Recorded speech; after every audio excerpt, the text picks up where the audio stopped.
आदिवासी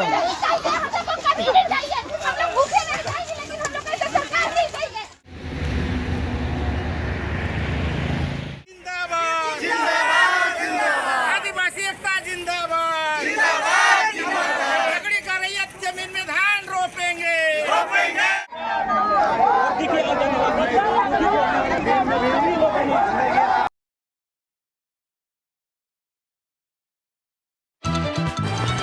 जोहार, मैं आनंद कुमार और आप देख रहे हैं जनमन की बात। दोस्तों, आपको याद होगा 2024 के झारखंड विधानसभा चुनाव के ठीक पहले हेमंत सोरेन सरकार में रोजगार के मुद्दों को लेकर युवाओं में भारी आक्रोश दिखाई दे रहा था।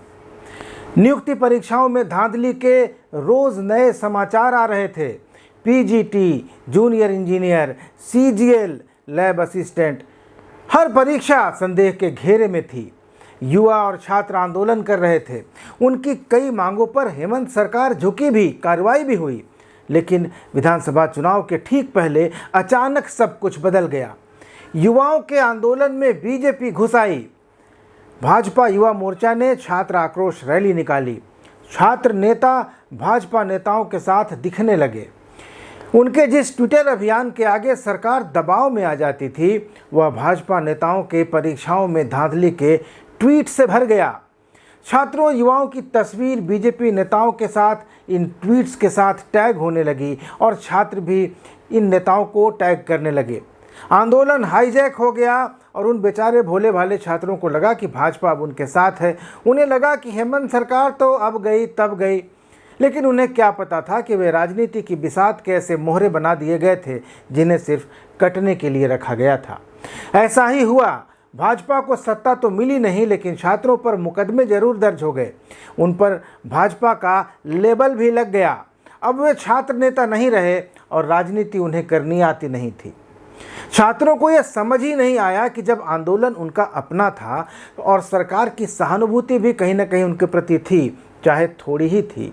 सरकार को लगता था कि ये उनके अपने बच्चे हैं तो थोड़ा बहुत एक्शन भी हो जाता था। लेकिन जैसे ही वे बीजेपी के पाले में खड़े दिखाई देने लगे, वे एक झटके में अपोजिशन हो गए। अब राजनीतिक विरोधियों से भला कौन सी सरकार सहानुभूति रखती है? तो हो गया आंदोलन टाएं टाएं फिस। ठीक वही काम दोस्तों अब नगड़ी में हो रहा है। नगड़ी में रिम्स 2 का निर्माण प्रस्तावित है। ग्रामीण, जिसमें आदिवासी ज़्यादा हैं, ज़मीन देने का विरोध कर रहे हैं। सरकार का तर्क है कि नगड़ी की ज़मीन अधिग्रहित की हुई है। आदिवासी कह रहे हैं कि उनके पास ऐसी कोई जानकारी, सूचना, कागज़ नहीं है। कुछ दिन पहले तक सत्ता में शामिल कांग्रेस के नेता, जिनमें कार्यकारी अध्यक्ष बंधु तिर्की भी शामिल हैं, नगड़ी के आदिवासी किसानों के आंदोलन का समर्थन कर रहे थे। लेकिन इस आंदोलन में कूद गए चंपैदा, वही चंपैदा जिन्हें हेमंत सोरेन ने जेल जाने के पहले मुख्यमंत्री बनाया था। और जब जेल से लौटकर पद वापस लिया तो दादा आहत होकर बीजेपी में चले गए, लेकिन टाइमिंग गलत हो गई। भाजपा की दुर्गति हो गई। चंपैदा की विधायकी तो बच गई, लेकिन भाजपा के महासागर में वे अकेले अपनी नाव अब खे रहे हैं।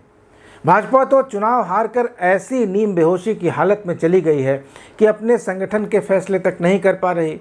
तो सूर्या हंसदा की इनकाउंटर में मौत और नगड़ी के आंदोलन में दादा को आदिवासी पॉलिटिक्स चमकाने का मौका मिल गया। अब दादा सीएम से हटने की टीस तो भुला नहीं पाए हैं, इसलिए उनको लगा कि इस आंदोलन से उन्हें माइलेज मिल जाएगा, तो वे कूद पड़े आंदोलन में। नगड़ी पहुंच गए। 24 अगस्त को हल जोतने और रोपा करने की घोषणा कर डाली, जबकि यह सारा का सारा आंदोलन नगड़ी के ग्रामीणों का था। लेकिन दादा ने आंदोलन को ही हाईजैक कर लिया। तो अब मुझे लग रहा है कि नगड़ी आंदोलन का हश्र भी छात्रों के आंदोलन की तरह ही हो जाएगा। आज रांची जिला प्रशासन ने चंपई सोरेन को तो घर में नज़रबंद कर ही दिया, आंदोलन के असली नेताओं को भी हिरासत में ले लिया। आंदोलनकारियों को प्रस्तावित रिम्स 2 के निर्माण स्थल से 3 किलोमीटर पहले ही रोक दिया गया। खेत जोतो अभियान का आयोजन सरना प्रार्थना सभा की अगुवाई में किया गया था। वे लोग रिम्स 2 के प्रस्तावित स्थल तक पहुंचे। पुलिस ने आंसू गैस के गोले छोड़कर उन्हें रोकने का प्रयास जरूर किया, लेकिन उन्हें रोपाई करने से नहीं रोका गया। आंदोलनकारी किसान, आदिवासी, महिला, पुरुष दिशोम गुरु शिबू सोरेन का मुखौटा लगाकर खेतों की पगडंडियों से होते हुए रिम्स 2 की ज़मीन पर पहुंच गए। वहां खेतों में हल चलाने और रोपा रोपने लगे और पुलिस देखती रही। तो इससे साफ है कि सरकार की मंशा आंदोलन या आंदोलनकारियों को कुचलने की नहीं थी, बल्कि इस आंदोलन को चंपई सोरेन का या बीजेपी का आंदोलन बनने से रोकने की कोशिश थी। अगर सरकार आंदोलनकारियों को रोकना चाहती तो उसको कौन रोक सकता था? उसके पास तो इतनी ताकत है कि वो रोक लेती। लेकिन सवाल है कि जब आंदोलन नगड़ी का था, वहाँ के किसानों का था, तो घाटशिला और सरायकेला से लोग वहाँ क्यों जा रहे थे? बेड़ो से जाते, लापुंग से जाते, इटकी और अड़की से जाते, मांडर से जाते, पिठौरिया और ठाकुर गांव से जाते, तो समझ में आता इन आसपास की जगहों का नगड़ी से संबंध है, वहाँ रिश्तेदारियाँ हैं। घाटशिला और सरायकेला से क्या संबंध है सिवाय राजनीति करने के?